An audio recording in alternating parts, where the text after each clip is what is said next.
నిజామాబాద్ జిల్లా వెల్పూర్ మండల కాంగ్రెస్ అధ్యక్షుడి వ్యాఖ్యలను బీఆర్ఎస్ మండల అధ్యక్షుడు జేడీ నాగాధర్ రెడ్డి ఖండించారు. కాంగ్రెస్ ప్రభుత్వం పథకాలు అమలు చేసినట్లు నిరూపిస్తే ముక్కు నేలకు రాస్తానని, రాజకీయం నుండి శాశ్వతంగా తప్పుకుంటానని సవాల్ విసిరారు. వెంటనే ఎమ్మెల్యే ప్రశాంత్ రెడ్డికి క్షమాపణ చెప్పాలని డిమాండ్ చేశారు. మీరు మా ప్రశాంత్ రెడ్డి గారిని మాటలు వెనుక తీసుకోవాలని చెప్తున్నారు. మీరు ఏదైతే 6 గ్యారెంటీల అమలు చేస్తామని ప్రజలకు మభ్యపెట్టి గద్దెనెక్కిండ్రో దాన్ని గుర్తుపెట్టుకొని మీరు 6 గ్యారెంటీలు మన వేల్పూర్ అంటే రాష్ట్ర వ్యాప్తంగా చేయాలా? నువ్వు మా వేల్పూర్ మండల్ పార్టీ ప్రెసిడెంట్ మాట్లాడినావు కాబట్టి నేను నీకు చెప్తున్నా ఒకటే, మన మండలంలో 18 విలేజ్లు ఉంటాయి. ఈ 18 విలేజ్లలో ఏ విలేజ్కైనా సరే పోదాం.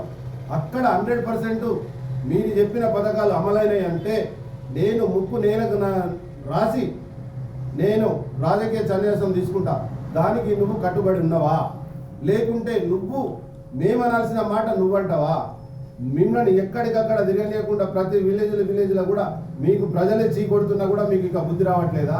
ఏ విలేజ్ పోయినా మీరు గ్రామ సభలు చేస్తున్నారు కదా, ఇందిరమ్మ ఇండ్లు అని, రేషన్ కార్డులని, దానికి ఏదైతే రైతులకు రైతు బంధు అని, రుణమాఫీ అని ఏ ఒక్క పథకం కూడా 100% అమలు చేయలేరు కాక మీరు ప్రజలు ఎక్కడికక్కడ మిమ్మల్ని నిలదీస్తూ ఉంటే మీరు పోలీసులను పెట్టుకొని గ్రామ సభలు చేస్తున్నారు.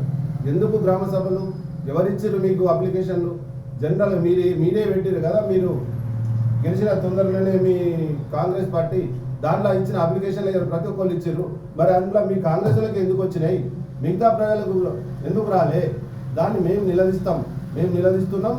కరాఖండిగా ప్రతి విలేజ్లలో కూడా మేము బాధ్యత మాట్లాడతాం. మిమ్మల్ని ఎక్కడికక్కడ నిర్బంధం చేసి ప్రతి నిరుపేదకు కూడా ఈ పథకం అందేటట్టు కూడా మేము చర్య తీసుకుంటాం.